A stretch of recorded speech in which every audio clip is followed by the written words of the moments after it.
Well, hello everybody. Larry Young here again with another segment of OLaMan Living Life with Purity. And today I want to talk about NGOs, non-governmental organizations. And one of these such organizations that I know a little bit about because I've always been a pretty good donor and benefactor for Catholic charities in my own community, because one of my pet peeves has always been about feeding people that are hungry.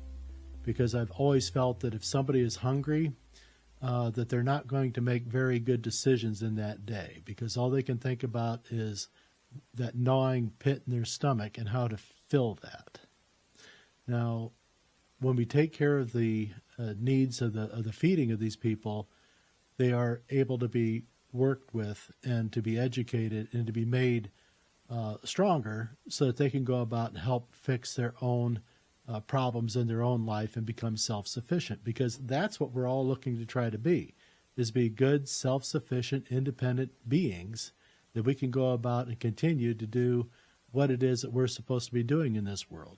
So we shouldn't all be with our hand out looking for something all the time. This might be a temporary phase of our needs, but it shouldn't be our permanent situation. Now, when we have people with permanent situations, of course, we need to take care of these folks, and we have programs for that, so we can take care of the indigent and the incapable. But not everybody's incapable. Most people are just don't have the drive and the will to get off their butt and fix their own situation. So, not trying to be hard on folks. I'm just trying to help them all live good, productive, fulfilling lives.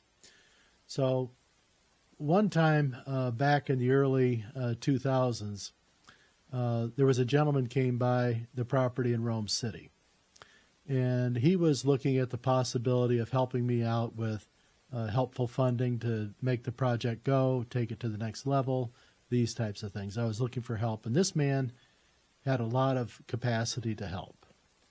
And when I asked him for help for our project, he took a long silent pause, and he said, "Larry," he says, "I donate for Catholic charities."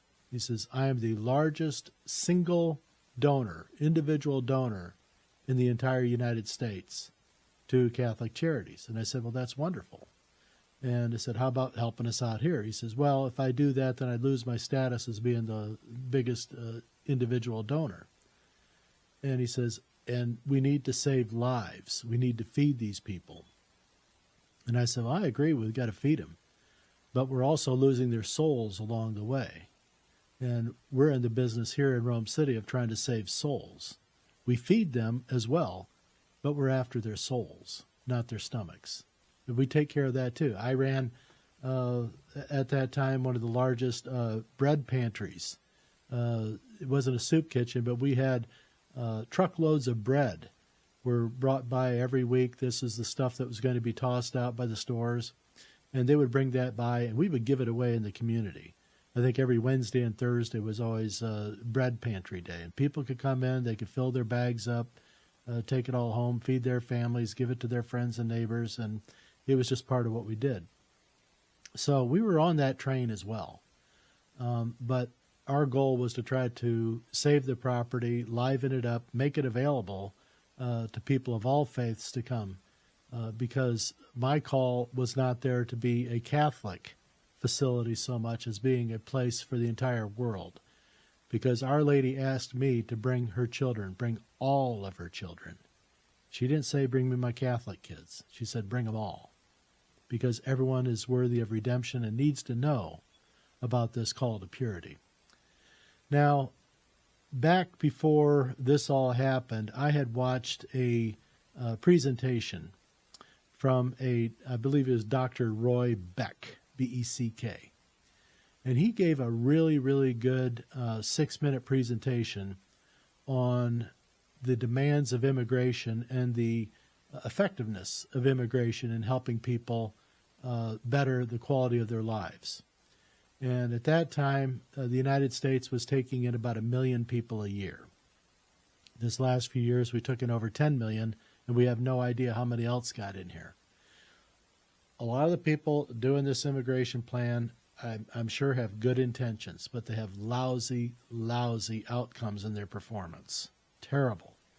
And I think with this presentation here by Dr. Beck, I was able to go find it online.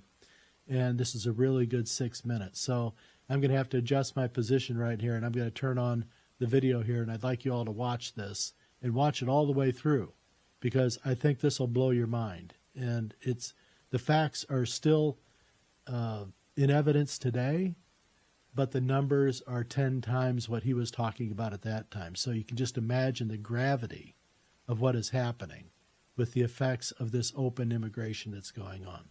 So give me a moment here, and I want to turn this on for you.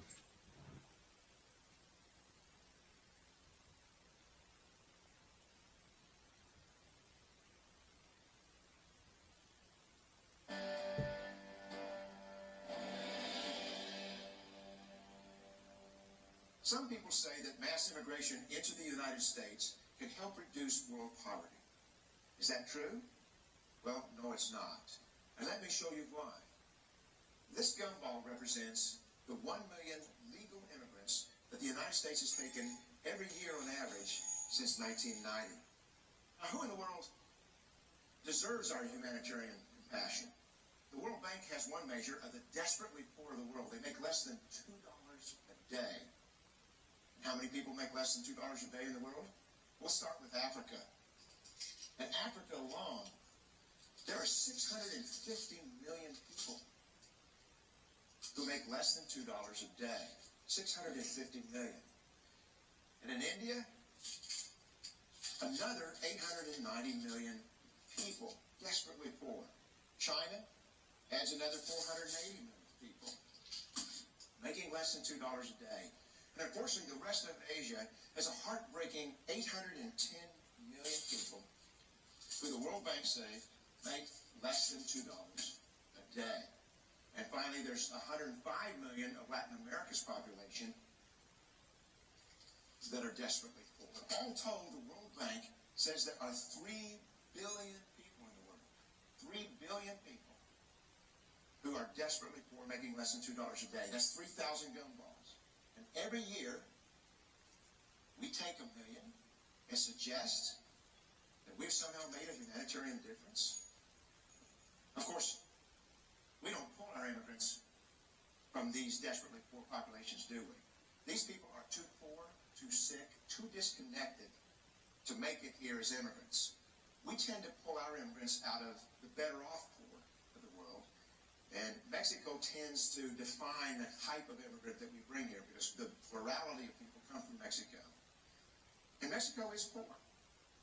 How many people in the world live in countries that have average incomes lower than that of Mexico? And the World Bank tells us that that number is these 3 billion plus another 2.6 billion people. 5.6 billion people in the world who live in countries with average incomes below that of Mexico. That's 5,600 gumballs. And so what is it that the elites are telling us? They're telling us that when we take this 1 million immigrants, that we somehow or another are tackling world poverty. And we have to do it regardless of the effect on our unemployed, the working poor, the most vulnerable members of our society, regardless of the effect on our natural resources. Even if we went by the most radical proposals in Washington, which are to actually double our immigration to 2 million a year, which would totally overwhelm our physical, natural, and social infrastructures, we couldn't make a noticeable difference. And we may be really hurting the impoverished people of the world, because the million that we do take are among the most energetic, often the better educated, certainly the most dissatisfied people that if they did not immigrate would be the agents for change to improve the lot of all the people in these countries. The true heroes in the global humanitarian field are the people in these countries who have the wherewithal to immigrate to another country, but instead stay in their countries to apply their skills to help their fellow countrymen. Unfortunately, Our immigration system tends to entice these very type of people to abandon their countrymen. The impossibility of making even a dent is actually worse than it looks here. Because last year, when we took 1 million immigrants, these countries added 80 million more people into the impoverished population. And this year, Congress is bringing in 1 million legal immigrants. And this year, according to the United Nations, these countries are expected to add another 80 million people. And next year, you can be quite sure that Congress, unless stopped by the American voters, will bring in another 1 million immigrants. And these countries, unfortunately, will be adding another 80 million people into these impoverished nations. We could take 5 million a year, but we'd never get ahead of what's happening in these countries. Not in this century. Don't you see? Immigration can never be an effective or significant way to deal with the suffering people of the world. They have to be helped where they live. 99.9% of them will never be able to immigrate to a rich country. There's no hope for that. They have to bloom where they're planted. The only place that 99.9% of these people can be helped is where they live. Let's help them there.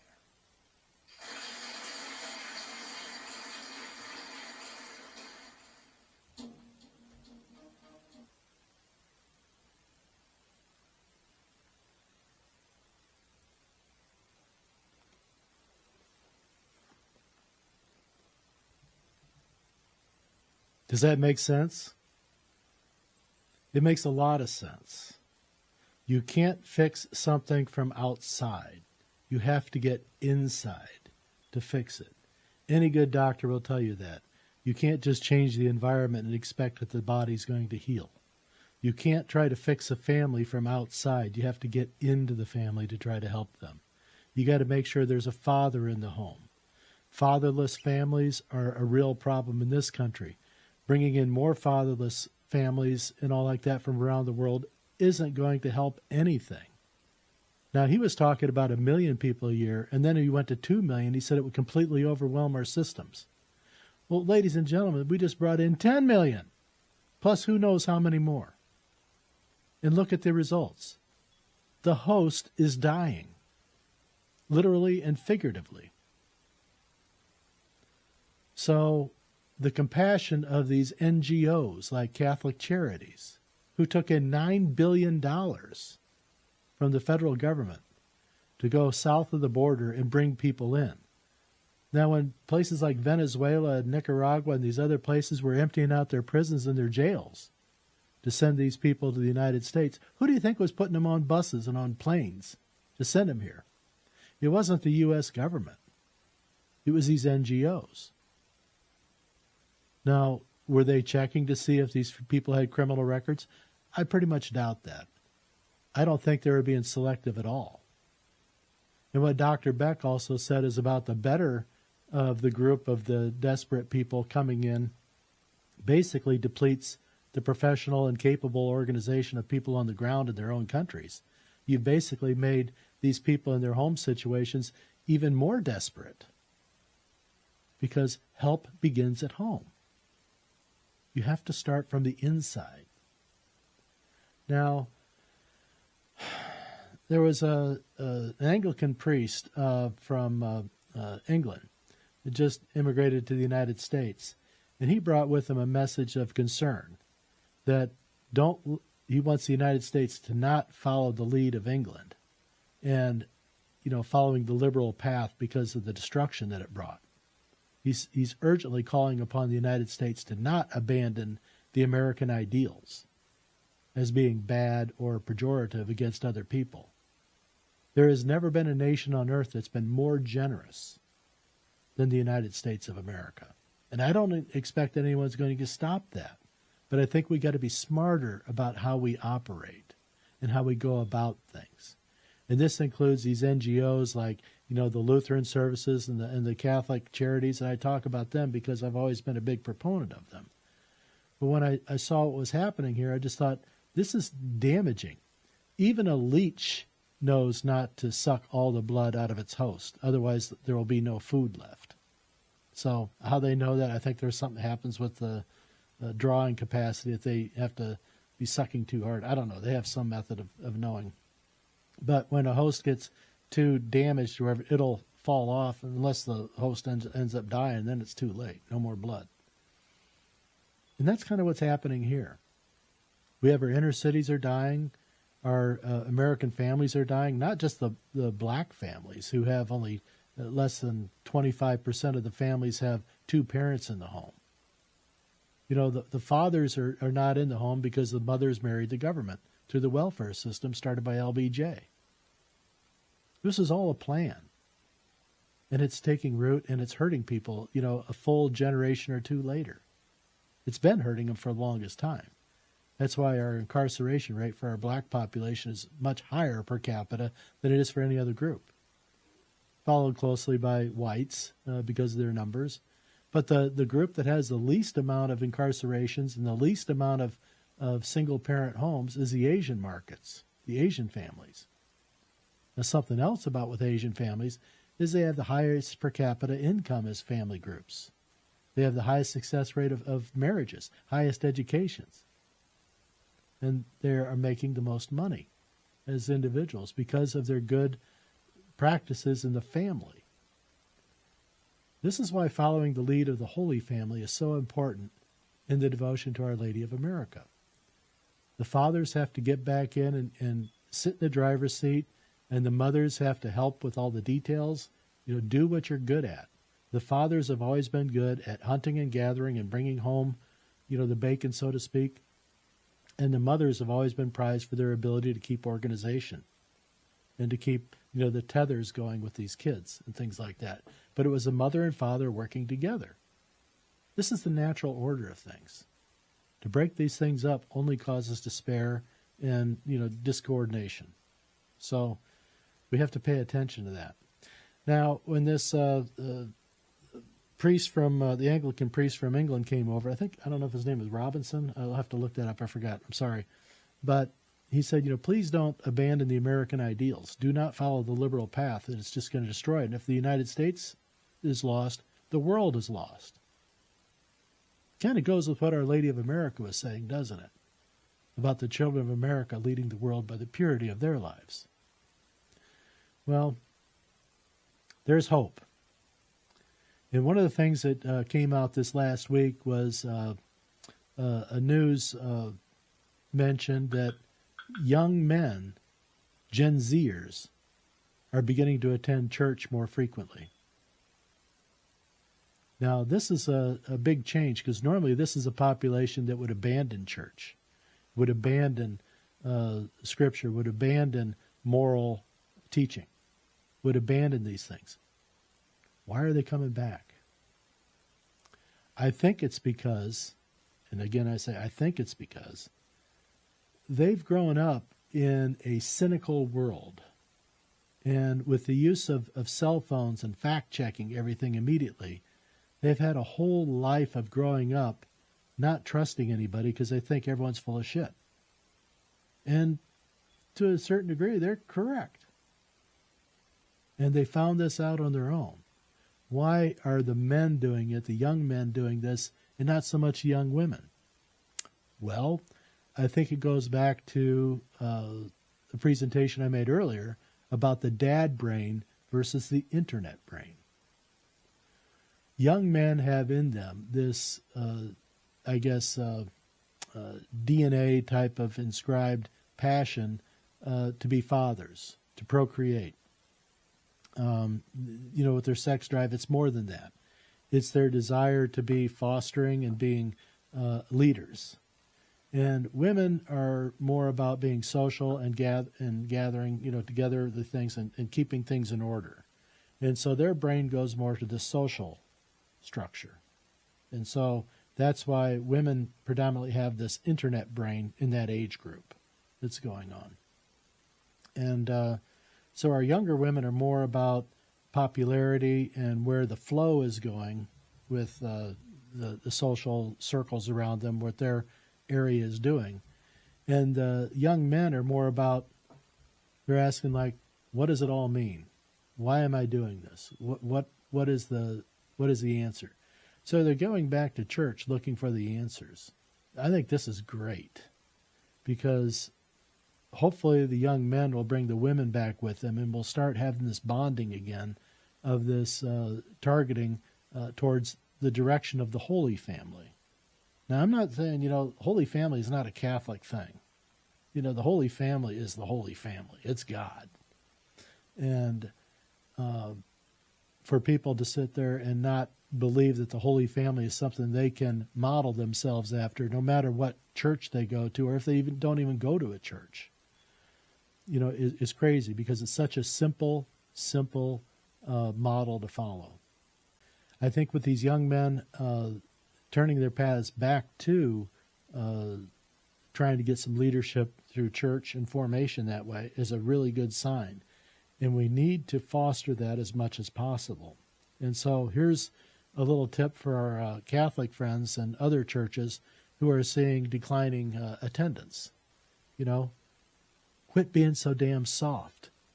Harden up a little bit. Give these guys something to attach to. This feminization of the American male is leading us down a total path of weirdness. We got to stop it. Men, be men. Women, let them be men. Thank them for being men. Step out of your comfort, with the ERA and all like that and say, look, hey, thank you for regarding me. I love you. Can't wait to see what we do tomorrow together. These types of things. Men need to hear these things. Because if we don't get the men taking the leadership back and protecting their women like they're supposed to, we're doomed. Very doomed. So, men, you have to protect your ladies, your children. If they're going out for a walk around the block at night, don't let them go alone. You be out there with them. Protect them. Be a part of that. Take pride in that moment. Get out and walk your block together. Go meet your neighbors. Let's bring these influences back. Let's try to help people in their homes where they live. That goes for our friends in foreign countries. It does no good to bring them here because they are not assimilating to try to follow the American dream. They're trying to bring their culture with them. They have no intention of learning the language and indoctrinating and becoming part of this culture. They want to have their own in a different place and have it subsidized by you, me, and the other guy. It doesn't work.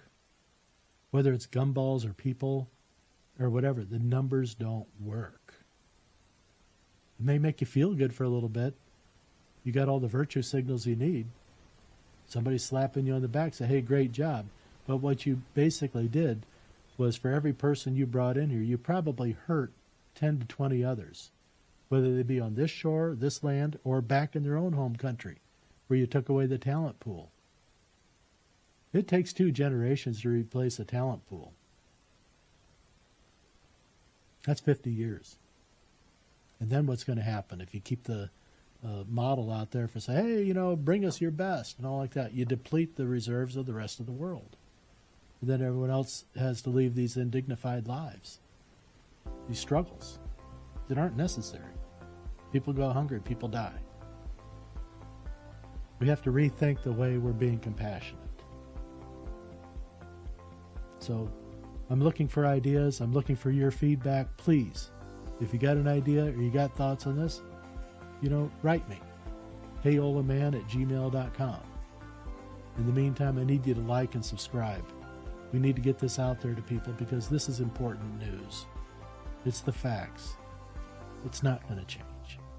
But we have to change how we go about being compassionate and helping to lift up the rest of the world.